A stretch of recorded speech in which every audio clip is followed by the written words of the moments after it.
Next star type பார்க்கலாம். Star type பார்த்தோம்னா இந்த மாதிரி 6 ஸ்டார்ஸ் இருக்கும். 1 2 3 4 5 6 ஸ்டார்ஸ் இருக்கும்.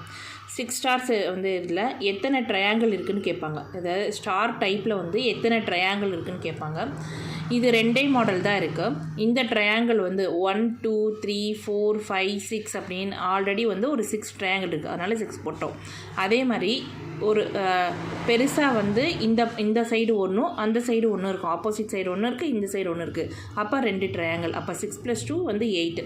அதே மாதிரி இந்த ட்ரையாங்கிள் அப்படிங்கிறத பார்த்தோம்னா இது 1 2 3 4 5 இருக்குது. 5 ப்ளஸ் வந்து என்னென்னா 5 + 5 10 வரும். இது வந்து என்னென்னா ஒரு கான்ஸ்டண்ட்டானது தான். 2 ஸ்டாருமே ஸ்டாரில் வந்து ட்ரையாங்கிள்ஸ்ன்னு கேட்டால் 2 டைப் தான் இருக்குது.